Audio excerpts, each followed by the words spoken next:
What it do, golf fans? Welcome back to the Turn Dogs Golf Podcast. This is Liam. Alongside me is Jack. Jack, we had a fine week in golf, I guess. CJ Cup, Taylor Pendrith was the winner. There were a few decent names in the top 10 / top 20. What were your overall thoughts on the week? Yeah, I thought it was awesome. For transparency, I know you know this, but we were both on the course Friday and Saturday together. So I didn't get to watch Friday and Saturday, but Sunday was awesome. Coming on the leaderboard, I think I saw Ben Coles was minus 350 going into his bunker shot on 72nd hole and somehow lost, and that was hard to see. Yeah, Ben Coles was the unfortunate one. He's a rookie. He graduated college recently, right? He's only what, early to mid 20s, probably at the most. So he would have been a very similar story to probably a Nick Dunlap, if that's a good way to describe it. Depending on who you ask, people are going to be like, well, it's different scenarios, but like it's a similar feel in terms of how that would have been. Young guy in his early to mid 20s, winning an event arguably out of nowhere, I think is potentially the right way to say it. As far as Coles goes, unfortunately, he gave it all away. Again, Taylor Pendrith won. I actually, Alex Noren in third was who I was rooting for selfishly.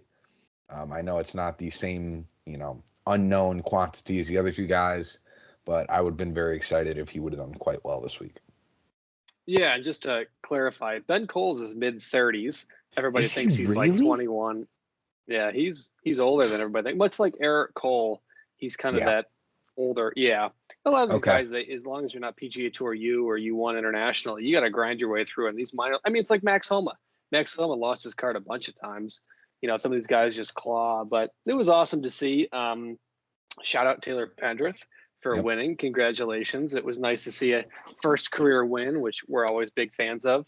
Obviously, it was an interesting leaderboard. I don't think anyone was expecting Pendrith, Coles, Aaron Rai, S.H. Kim, Matt Wallace all to be in the top four. So that was interesting. I am excited to get back to a more elevated week, though. I think the plus of the the plus of the elevated events is you have all the guys that you want in the field to make it majestic. Yep. The downside of the elevated events are these events that have been staples for long standing. And not to discredit, obviously, the event or who is in it, but it just doesn't have that same spark, for me at least. Yeah, I mean, unless it's an elevated event, you're probably not getting more than like 3 or 4 like guys in the top 10 max. Yeah. Which sucks. It's not the way that people want it. So, anybody stand out in terms of guys that maybe missed a cut or just didn't perform to what you expected? Yeah, there were definitely some people that I thought should have done a lot better. Going to my notes here, it was obviously, I think everyone wanted Mr. Bryan, Wesley Bryan, to have a little better performance, but he's got another one coming up that'll be really good. Spieth, definitely big one. Yep. Ryan Fox returned back to normal form, which is really nice to see. Yeah, Spieth was obviously the big one that I think a lot of people were shocked by. Yep. Kuchar, Thornby, and Olesen missing the cut. Matthijs Schmid, who was the guy that I think I even bet a wild card on. He was on a heater. I mean, Davis Thompson stands out for me. Young guy who had been kind of playing solid up for a while there. So that was unfortunate. But yeah, weird event, admittedly. So let's not stay on it too long. How'd your DraftKings lineup do this past week? Yeah, my lineups actually did quite well, and I can tell you exactly why. Bless your soul, Taiga Semikawa, because without him, I would be nowhere. Interesting. DraftKings specifically, I had Siwoo finished 13th, Hoagie, right around the 40th mark. Maverick McNeely was up there. Ben Griffin was up there too, but Taiga Semikawa was my highest guy and my cheapest guy. So placement points at that price point at 6,600 were spectacular. Yeah, I mean, that was the play. As long as you had that one cheap guy who did well, it seemed like that was the determination factor between cashing and not cashing, because so many lineups are similar this week. Remember last week, my DraftKings and my FanDuel were actually the exact same.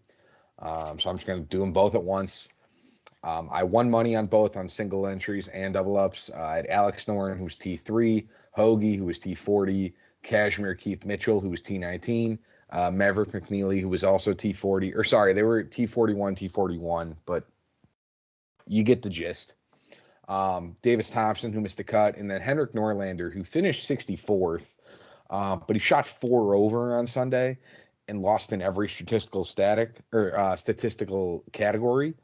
Prior to that, I think he was like T36 to start the day. So even if he just shot like even par, he would have had a decent chance. But unfortunately, he struggled. Cheapest guy made the cut. Yeah, cheapest guy did make the cut. I mean, again, 6,400 on DraftKings, 7,400 on FanDuel. I'm very okay with it because there was a lot of guys down there that just did not perform to what they expected. Heck yeah. And my FanDuel was pretty similar. The big difference was having Jordan Spieth in there, which killed me on FanDuel. So I only won in double ups there. Bless your soul, Tyga Semikawa and Ben Griffin. Oh, yeah, you had Ben Griffin there, too. Ben Griffin also. He was what, T25-ish? 13? Oh, wow. All right, so you had a better Sunday than I thought. Mm-hmm. Yeah, so there you go. Now we're going to loop right into bets. I'm going to go quickly because it was really rough for me. I went 1 for 5. Maverick McNeely, top 40. He finished T41.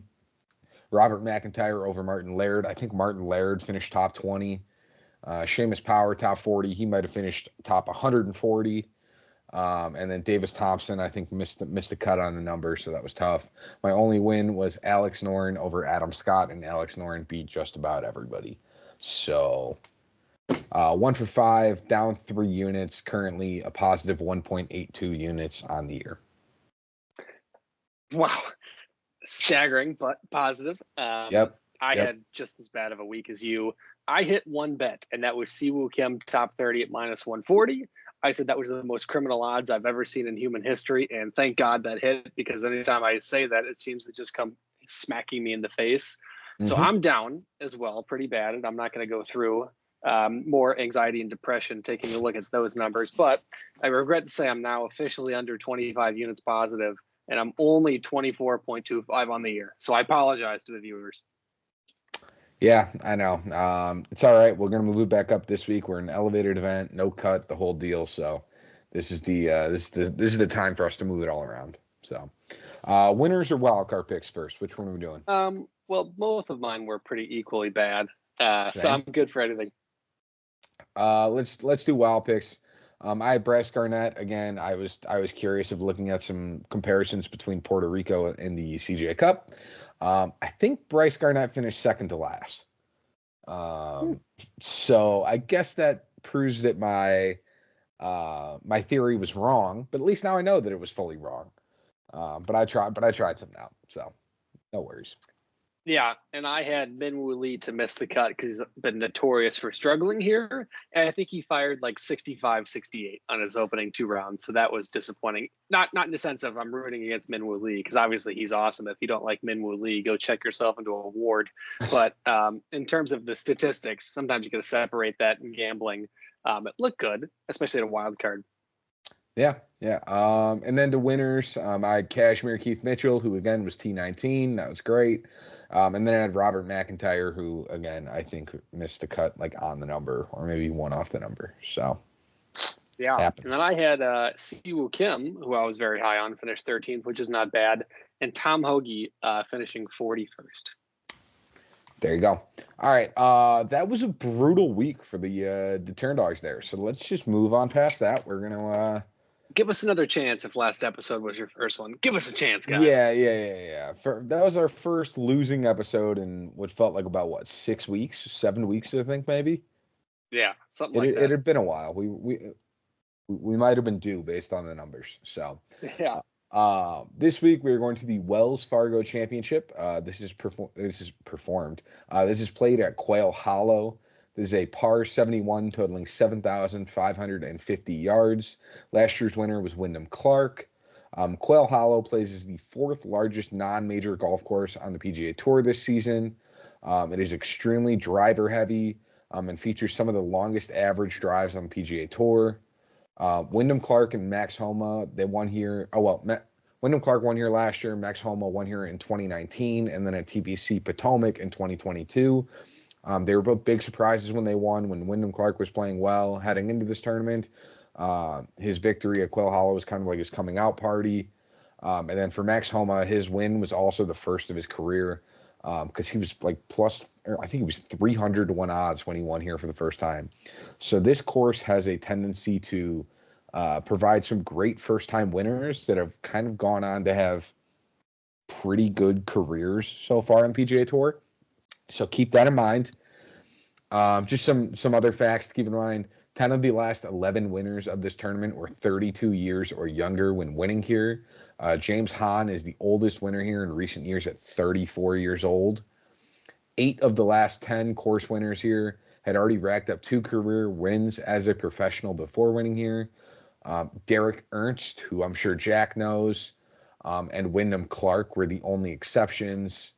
A fair few had like one at a lower level, and there were some semantics behind it. But for the most part, you had 2 wins before coming here. And then 10 of the last 11 winners had at least one top 10 finish on the season before winning here. Again, Derek Ernst was the only exception. 6 of the last 11 winners had finished top 10 on 2+ occasions already in that season as well. So if that kind of tells you, the numbers say that it's probably going to be a younger guy who has played really well and gotten a couple top 10s already this year, who's won already on tour. Yeah, that's why I'm picking Padraig Harrington to be my winner this week. Well, and again, those are just numbers. Unfortunately, if statistics ruled the world, then it would be way easier to beat the sports books. But that's just kind of a good thing to follow as far as things to keep an eye on. If you're, maybe 50-50 between 2 guys, you can pick the guy who's, won twice on tour, or the guy who is in his mid to late 20s, who has played decent so far to start the season, but been streaky. So there's some semantics behind it, but it's just something to keep in mind. Yeah. So, all right. Are we getting right into DraftKings lineups? Let's do it. And we're going to loop in the 3 guys up top. If you are listening and you have Ludwig Aubert in your lineup, he did withdraw due to knee injury. So take him out of your lineup, and bets have already been voided on most sites. So Rory McIlroy at 11,800, Xander Schauffele at 11,500, and Wyndham Clark at 10,500. Excuse me. Yeah, well, all right. Let me say, first of all, this is a no-cut event this week. Sorry, I missed a couple things. This is a no-cut event this week. There's going to be 70 golfers. And then I'll start with Rory. He's won the Wells Fargo Championship 3 times. And I said just 2 finishes outside of the top 10 in his last 9 appearances here, dating back to 2012. Now, again, one of those was last year. I'm okay overlooking it. I think he's going to be an absolutely spectacular option this week. He's coming in better form, I feel like, than he was going into like the Masters, which is kind of an important factor for me. Again, the biggest challenge is his price being at 11,800. But when it comes to courses, this is one of his better courses on tour. So I'm quite okay going back to Rory here at Quail. I will also talk about Xander Schauffele. He's finished outside of the top 25 just one of his 11 starts this year. It was in Pebble Beach in the rain. Well, and they had the shortened event. We don't count that one here. Well, I agree, but if people want to know which event it was an event, in my opinion, with an asterisk. So keep that in mind. Speaking of asterisks at Pebble Beach, why don't you jump into the next guy? Well, yeah, there's Wyndham. But no, Xander also has 7 top 10s in those 11 starts. He's also gained strokes putting and ball striking in each of his last 4 starts. And when Xander's gaining with the putter, it is usually a good sign. As far as Wyndham Clark goes, there's a little bit more hostility here. He did miss the cut at the Masters, but he had no problems coming back with a 3rd at RBC Heritage. He's a little more streaky, but I think it kind of comes into play where his price point's $1,000 cheaper. If you look down, he does have 3 top 3s in his last 5 starts. I don't know if I love the idea of going back to back here at Quail Hollow, but it is something to keep in mind. I don't hate going to him. I think I just like the other 2 so much exponentially more. Yeah, I'm right there with you. I don't think if it were up to me, I would love to have Ludwig in this lineup. I was Yep. disappointed to get out of my work meeting to your text that he was out. That killed me a little bit internally because I had him everywhere. But I think this could be a really good week for someone that hasn't captured that victory already in the year that we're May expecting. Obviously, Rory McIlroy fits that mold. Xander Schauffele fits that mold. One guy I'm really high on that we're going to talk about in a little bit that may capture that. But I think this could be a really good opportunity. Xander, like you had said, is so close and so competitive in so many tournaments. This could be a really good one for him to kind of take away and maybe capture that first trophy on the year. Rory McIlroy is always dominated, but this is the first year we've seen kind of a crack in the armor Yep. in Rory McIlroy outside of you take away majors because that's just a different ball game in itself. And then Wyndham Clark, I think his price is so high because obviously, like you had said, he's had some dominant finishes and not taking anything away from that, but also being a defending champion raises your stock in this tournament to a lot of people that go, what was the result of the Wells Fargo Championship 2023? You see Wyndham Clark right there, and they're instantly going to bump that because obviously the sports books get their take. Yeah, definitely. So as far as it goes, I mean, I kind of like the order as it lies. I like Rory at 1, Xander at 2, Wyndham at 3 as far as choices. Again, the biggest challenge being is that if you go Rory, you're going to have to save money down the road. And I do think there is a bit of a fall off at a certain point in terms of pricing. So you just have to kind of keep that in mind. Yeah, I 100% agree. The only thing I would change, obviously, or not obviously, I guess, is Xander and Rory. I think for me, just the numbers are speaking for themselves right now in terms of average, just in DFS. Not only average score over the last 11 combined tournaments, but also fantasy points alike as well. I mean, the course history speaks for itself on Rory, but the finishes in terms of the Xander camp prove a lot more in terms of DFS. I get it, and that's fair play. So again, I'm okay going to either. It's just a question of which one you can fit in the lineup. So yeah. All right, into the 9K range we go. Starting up top, Patrick Cantlay at 9,800 to Sahith Theegala at 9,100. Gosh, they keep bumping up his price. It's so sad. Two things. If you put Victor Hovland in your lineup, go to therapy. He's $9,200 and has had one top 20 this year. One top 20. We're talking about a guy at the end of last year who Liam and I both stated could have given Scottie Scheffler or even Rombo an argument for number one player in the world. Yep. And in 6 starts, he's injured. He's working through a bunch of things. He's working on swing changes, working on a lot of stuff, has one top 20. This is not a spot that you want to wager 9,200, especially what Liam said earlier is shelling out a Rory or a Xander. You're going 11.5 to 11.8. You got to be very careful on who you pick. And that's why I'm going Tommy frickin' Fleetwood. Ooh. Not only at 9,500 to win this tournament and capture his first ever PGA Tour title. Let me tell you about Tommy Fleetwood. This guy has been dominating, and the events that he's struggled at have been events that haven't been notorious for going to that 25 under mark.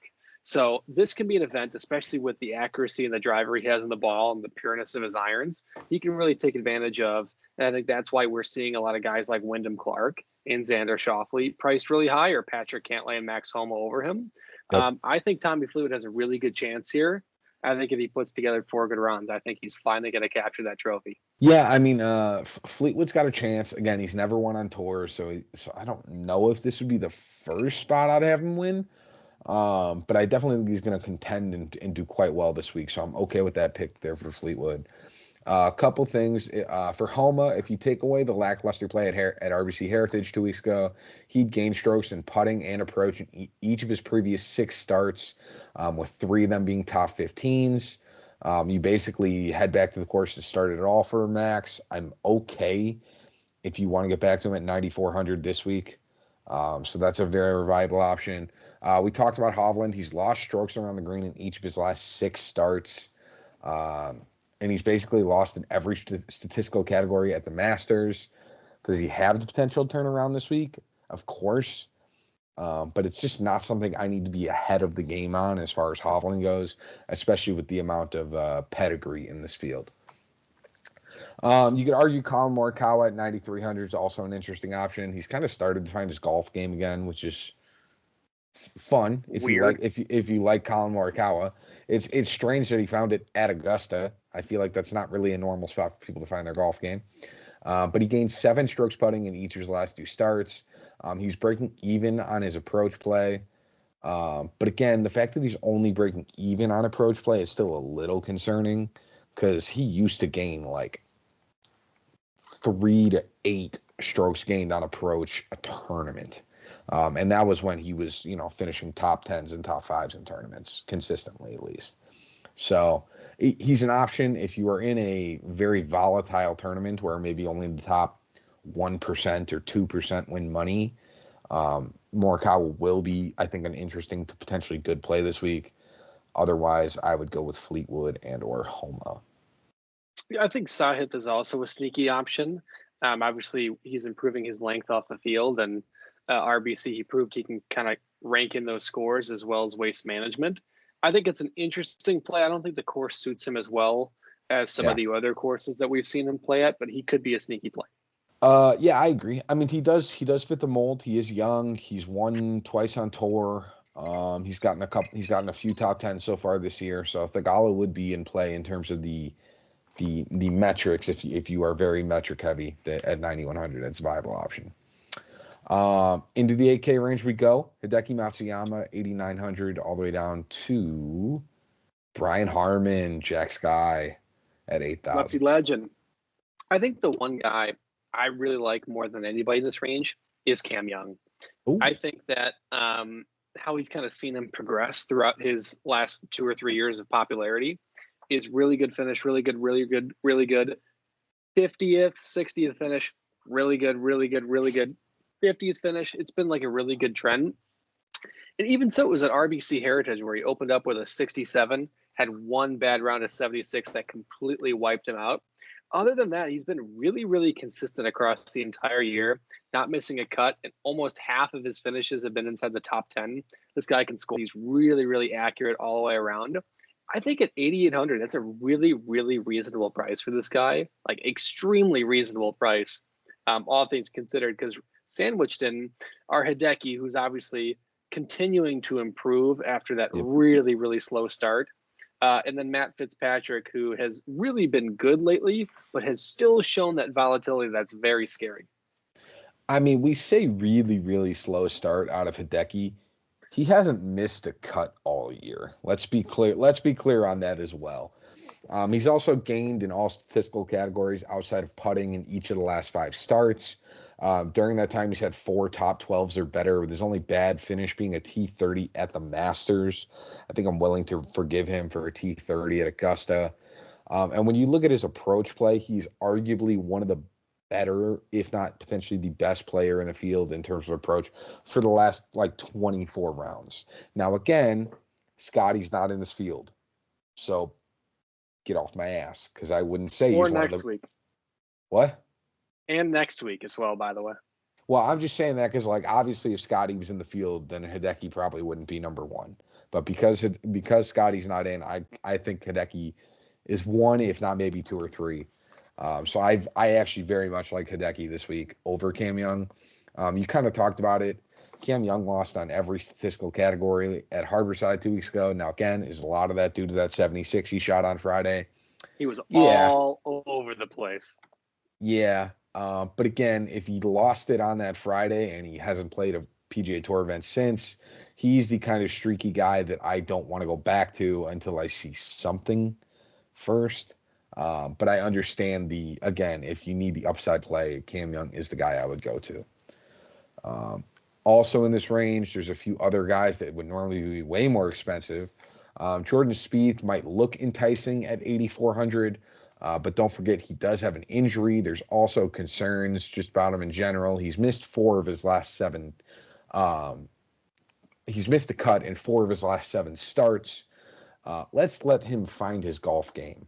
and then go back to Jordan Spieth, personally. And then down here in the lower 8K range, this is where I think you make your bread and butter. Alex Noren and Benny On. Alex Noren's gained at least 2 strokes in every statistical category last week at the CJ Cup. He was the only player to do that in the field, and he's one of the few players to do that in the last 4 weeks of golf. And he is, in fact, on an absolute heater. So at 8,200, he is a very good price point because you can get him and still get Rory and Xander and everybody else. Benny On is going to be an interesting play this week. He's been kind of up and down. He's 5th on tour in driving distance, 7th in total driving. He also ranks 11th in greens and regulation, 3rd in ball striking, 7th from 175 to 200 yards, and 18th from 200 and 225 yards. The guy is good at a ton of different things. You'll notice the one thing I didn't say in that entire range is putting. That is Benny On's one big weakness, is that his putter can basically haunt him from tournament to tournament. So keep that in mind. But give me that Will Zalatoris-esque Benny On play if you want a little bit of upside. That is terrifying. You're not wrong, but again, that's what it's come to, because he is spectacular everywhere else around a golf ball. He just cannot putt. Yeah, one guy I really want to mention, Siwoo Kim. In his last 6 starts, 30th is his worst finish. And if you take a look, even more than that, if you take a look at his 10th, 44 is his worst finish since then. So he's been on a massive streak. Yes, he only has 1 top 10, but he's been fighting top 20s and top 30s for the last, what did I say, just 9 of his last 10 weeks, something like that. The guy's been on a tear. He's been super consistent. So 8,600 in an elevated event where you're chopping down the field size a ton, I think is a really good spot for this guy. So I don't want to see him overlooked, because I think he might find himself not maybe on the front page of the leaderboard, but maybe number 2. Yeah, I think he'll probably be 2 behind Alex Noren. Because again, I think Alex Noren is doing the same thing. He's just $400 cheaper. I'm huge on Alex Noren this week. I think he's gonna do great. So, but no, I can see Siwoo as well. Again, yeah, he's been extremely consistent. So if you want a guy who's probably gonna rank somewhere in the realm of T5 to T15, very solid option there for Noren. No, I don't hate that at all. Would you agree with that number? Heck yeah. All right. All right, well, let's leave the 8K range here and quickly head into the 7K range. We're starting with the guy who withdrew last week from the CJ Cup, Sung Jae Im at 7,900. Oh, and Will Zalatoris, got to call that out. All the way down to JT Poston at 7,000. Whoa. Yeah, that's actually JT Poston was going to be the first guy I call out. Obviously, Taylor Pendrith is in here, and recency bias tells us to go at him. Take a look at his cuts. Yeah, it's 5 for 10, 5 for 12, something crazy like that. JT Poston has been quietly improving, going from, after he finished top 10 of the Genesis, 66th, 55th, 45th, 30th, and then 5th, with fantastic numbers all across the board. Now, I'm not saying at 7K this should be your number 3 option here, but if you're looking at number 4, 5, or even 6 on your lineup, depending on how you structure it, this guy's really solid. He's guaranteeing to get you 4 rounds, barring some horrific injury or tripping on stairs like Dustin Johnson, or picking up a big kid like Dustin Johnson. But I really like JT Poston here. I think his game really suits the mold. 7K, I think that's a really good target price. Yeah, I liked seeing JT Poston at that price. I'll admit it. I wanted to try and find a way to get him into my lineup. It just didn't make sense logistically with the guys as far as pricing above. If it does, I could totally see you going with JT Poston at that range. I think he's 9,500 on FanDuel, which is way, way more expensive in terms of comparisons. So if you're in FanDuel, I'd maybe avoid him there. But at 7K, I like his price on that. I will mention Zalatoris. Again, he plays best on major championship-style golf courses. Nothing is closer to a major championship-style course than Quail Hollow. It hosted the President's Cup in 2022. And then the U.S. Open in 2017, maybe 16. Don't quote me on the year. It's sometime in about the last 10 years it hosted a U.S. Open. But the point being is it's hosted multiple high-tier events and majors. It's got all the distance. The winning score is likely to be somewhere in the realm of like 11 to 12 under to maybe 15 under, which is much more up Zalatoris' alley as opposed to, the 28 to 30 unders that we sometimes see winning. His putter is still causing a little bit of a challenge. He's lost in 3 of his last 4 starts, but only one of those starts was his putter worse than 1.5 strokes putting, which means although he's losing a little bit, he's not losing monumentally that he was. If he can get back to, again, just being that like mediocre putter, his ball striking and his approach play should be able to carry him the rest of the way, potentially to a leaderboard push. I'm not going to say a win, but, top 20. We'd be rooting for it. Yeah, I would absolutely be rooting for it.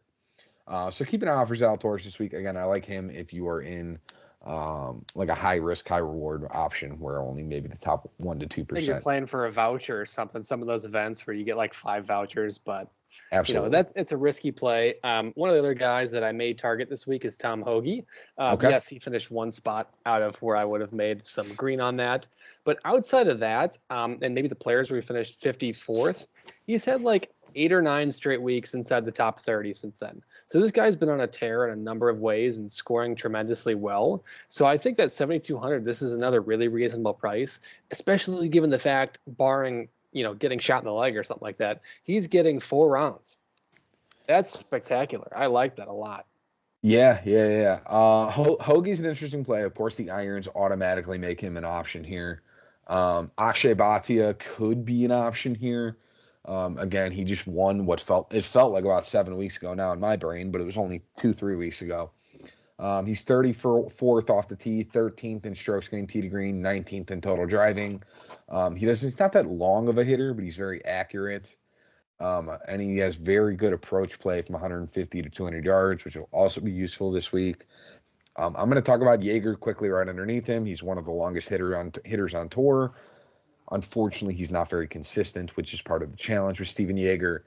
So again, if maybe you don't like the idea of going to Zalatoris at 7,900, you can go to Jaeger at 7,500 and get potentially a Walmart off-brand version. Just saying. Not mad at that. The other option is Harris English. He played great at this course last year. He finished T3. He also has 5 top 28s or better in his last 6 starts this season. Which is crazy because I know that whenever people see Harris English, they still kind of see the injury history. I think it's kind of past him at this point. And again, this is an event that for whatever reason he plays well on, and he's coming in great form. So at 7,400, I think he's a solid option. Do you have any thoughts on Denny, by the way, as far as the putter? I think the distance might hurt him a little bit here, but I don't hate going to him. No, obviously we'd like a little bit more distance out of Denny. I think he would too. Yeah. I don't necessarily have a pro or a con in reference to this course. Obviously Denny has a career history of okay to above average in major finishes. And like you had said, Quail Hollow's hosted a number before. Yeah. He was T8 here last year, but then I think he was like T30 the year before. So he has that outlier to potentially perform well here, but again, the distance I think is the only thing potentially holding me back. I don't have a strong opinion one way or the other. Okay. Well, again, if he fits best in your lineup in terms of a price point, I don't blame you going to him. That's probably the best way to describe it. Yeah. So, cool. All right, into the 6K range. Let's do it. Hey, the names here are a lot better than what they normally are in the 6K range. We are starting with Eric Keegan, a.k.a. Keegan Bradley at 6,900, all the way down to, gosh, it's so sad, Grayson Murray still makes these fields, at Grayson Murray, 6,000. Okay, well, don't pick Grayson Murray. I don't care if you're getting 4 rounds at him. Don't do it. Grayson Murray or Ben Coles. Could you imagine that matchup on Bet365? It's Good like Lord, battle to see who would not be last. I really, really, really am intrigued by Kurt Kitayama this week.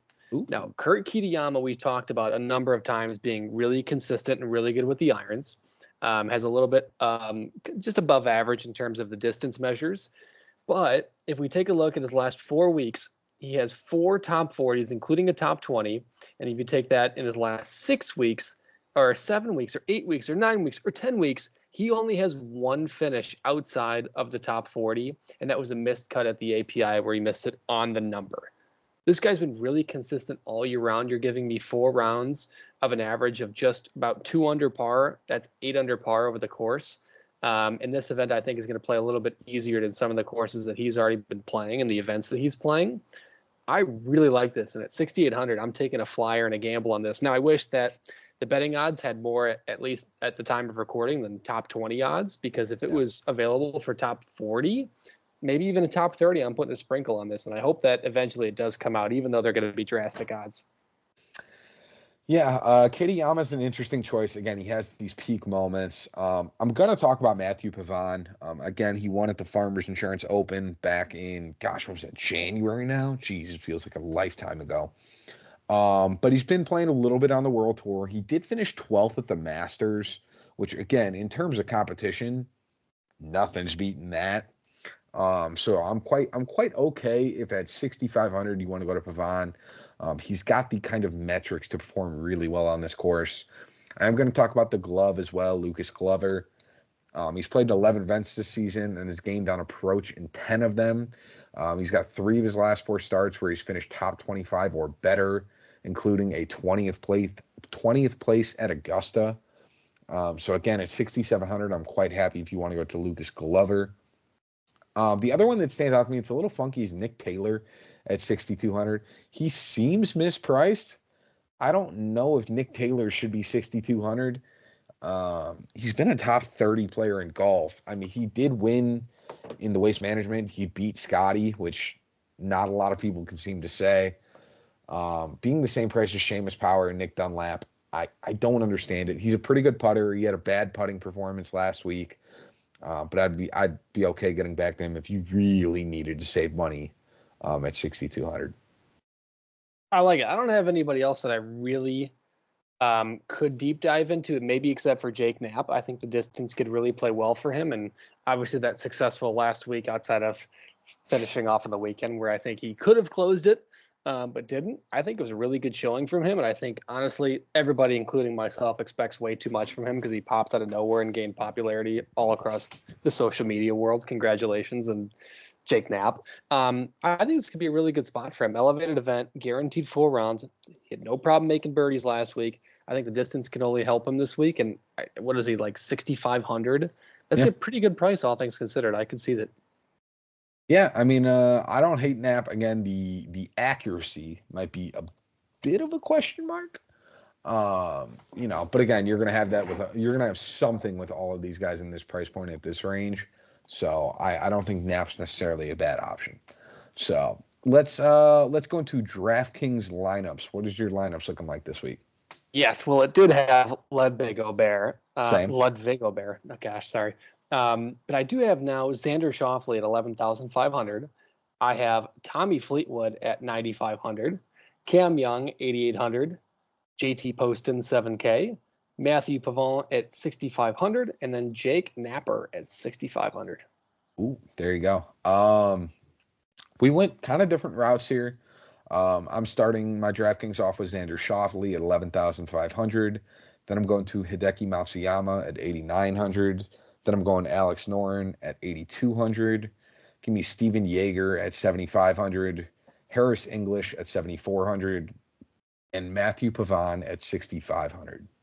Yeah, and then my FanDuel is pretty similar in a lot of sense. I have Xander up top at 12,100, Wyndham Clark at 11,600, Tommy Fleetwood 10,700, JT Post at 9K, Kurt Kitayama 8,500, and then I did go Jake Knapp again at 8K flat. There you go.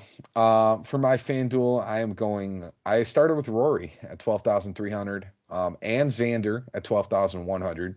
Then I'm going Hideki at 10,600, Denny McCarthy at 9,200, Matthew Pavon at 8,400, and then I'm going Adam Svensson at 7,400. So, yeah, Adam Svensson's a bit more of a scary one.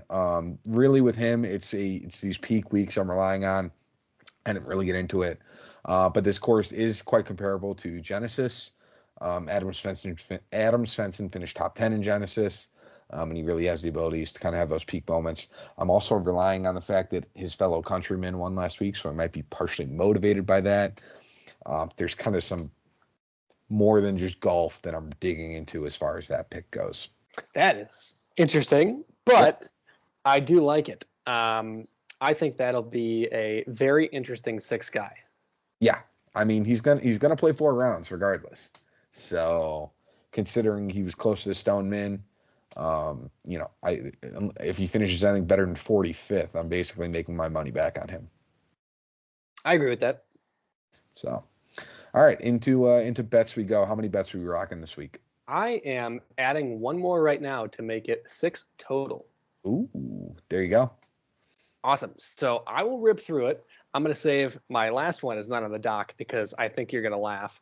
Okay. First one is Tommy Fleetwood at 24th or better at -120. He's obviously done really well and hit a lot of these numbers throughout the course of the year. And like I said, I think he has a really good chance to win. So I really like this. Cam Young, 23rd or better, is -120. He's proven, like we talked about, that consistency factor. He hit his bump. Here comes the roller coaster down, and I'm hoping for an even leaderboard finish. Xander Schauffele, top 20, is -190. Seems like I found a steal because every other book has him for like -250. Siwoo Kim, top 30, -160. I made a joke about top 40 odds coming out, and as I said that, I went to go check my phone, and they were up. So Kurt Kitayama, top 40, is -180. And then my last one, Rory McIlroy's first tee shot on hole 1 to hit the fairway at -225. What an interesting bet. But hey, you'll know very quickly on Thursday whether that was going to hit or not. So that is hilarious that is your last bet, but that is a good one.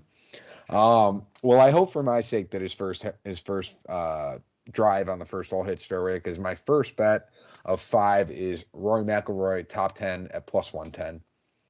I also have Alex Noren over Victor Hovland at +110. I have Sahith Theegala over Victor Hovland at +110 or at +100. I have Hideki Matsuyama top 20 at +105. And I have one that's a little more iffy, Max Homa over Fleetwood -110. Not rooting against you in that bet, but I will be rooting for Tommy Fleetwood to kick the living crap out of Max Homa in this one. Well, let's just hope that like Homa finishes, T2 or like T2, and then Fleetwood finishes like T3. No. Well, all right. I tried my best. That's all I can get for you. Sorry. So no, I feel really good about the other 4 bets. That one was a little bit more of an iffy, which is funny because that's the only one that's a minus. Yeah, well, I mean, you think about it. You talk about Genesis. One guy that plays really well at Genesis is Max Homa. There you go. So we'll see. But those are my 5 bets for the week. So we going winners or wild card picks first? Let's go wild card. And mine is, I mean, it's not that surprising. It's Cam Young, top 10 at +280. This guy has the ability and the skills and the tools needed, especially around this track. And we talked about major performances from Cam Young in the past to hit that number with ease. And I think this is actually a really good spot for odds in terms of top 10 in a 70-person field where there's no cut. Just lots more opportunity for him to go low. Yeah, that's fair. Again, he's one of those high upside guys, and it makes sense that he's a wildcard pick. I took another high upside guy who potentially just needs one thing to go his way. Give me Benny on top 10 at +350. Again, if the putter is an ounce of what it could be, I think he has a good chance to hit that this week. Awesome. And then my winners, one I've already said, first trophy on the PGA Tour inbound. We're going Tommy frickin' Fleetwood, the flow.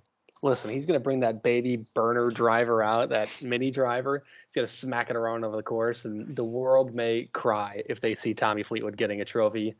And then I have Kurt Kitayama as the secondary guy. I think it's definitely not. I mean, the second guy that I could have taken in this for what we do could have been really good. Like even Spieth would have qualified. Yeah, I think Kitayama, with the accuracy and the tools he has off the tee and the approach, I think his struggles here have obviously been the chipping and approach play and a little bit of the putting. I think could be negated in an event like this. I don't think it's the worst bet. I'm not advocating for it, but I like it. Yeah, I think Kitayama has the upside to perform well. You just got to pick the right week because he will have those up and down type of moments. For my winners this week, I am starting with I'll start with my low guy, JT Poston. Again, he just seems like he's in a weird price point on DraftKings. I'm very okay with it. He does have a few top 10s on this year. He's also won a couple of events so far in his PGA Tour career. I think he has the option to kind of get into a new echelon or a new tier of golfer with a win here. And I think that is the kind of thing that I was looking for in my lower price guy. My other winner's pick, and I got to him this week, Rory McIlroy. Again, he won last week with the Zurich, or I guess 2 weeks ago with the Zurich. So I think he might have found some game, and I am seeing if he's going to go back to back. Maybe sing a little bit more at the post win press conference. Goodness gracious. There we go. And I did not tell Jack this, so I won't anticipate him to have any stats. The Myrtle Beach Classic is a new event that is going on this week. There is no course history here. There are just some interesting names to look into. If you want a few names from me in terms of guys to look out for, Doug Ghim is going to be the first one that stands out to me. He does quite well on the PGA Tour. He was streaky for a while where he probably could have and should have been in some elevated events, but he's not. There's also Maverick McNeely, who was one of 2 golfers in the field who gained at least 1 stroke total per round. He's probably also too good in this field. I think the other guy is Doug Ghim. So I'm big fans of both of them this week. If you want somebody probably who's going to be a little bit lower, Andrew Novak is an interesting option. He's top 10 in this field in the strokes gained approach. He's made each of his last 5 cuts on the PGA Tour. And again, those were in much more difficult fields than this tournament. And if you want kind of a weird, funky, sneaky option, DP World Tour type guy, Thurston Lawrence is coming over from the DP World Tour. He had 3 straight top 20s on the DP World Tour, including a runner-up. He did miss the cut at the Zurich the last time he played, but again, weird field, relying with a partner as well.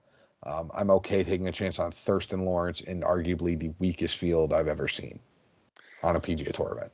The fact, it's not even a bad tournament because there's some good names in there, but the fact that they put a qualifying spot for influencers is ridiculous. And I mean, I'm not going to name drop because that'd be pretty rude, but we do know someone in the influencer world that probably could have played in that. I don't know why he didn't, but I don't know. I just think it's ridiculous that they're compromising it. Yeah, it's again, there's not a ton of information out there. I don't know a lot of the details, but those are just some of the names that stood out to me. I won't even make Jack take a winner's pick because it's Ben Griffin. Ben Griffin, that's your guy? All right. I'm going to take Novak. So, all right, let me write that down real quick. Hold on, guys. Sorry, on the fly. Sweet. All right, well, let me do that this way. We are going to Andrew Novak. Sweet. All right. Well, that is it then for the podcast there, Jack. We got through it. What is next week? We got Myrtle Beach, and then next week's PGA? Yes, sir. Oh my gosh, PGA is gonna be here before you know it, and then we're already going to the U.S. Open, and then we're going to the Open. Taylor Gooch is in the field for the PGA, so no asterisks this year, guys. Oh my gosh, oh man, what a time, what a time. So, no, all right, we will leave you with that. Again, be safe betting this week. There's no cut, kind of a fluky event. Make sure you know what you're getting into. And then worst things worst, try and save some money for the PGA next week, so that way you can go bet it all there. So with that, we will leave you there. Have a good one. Deuces.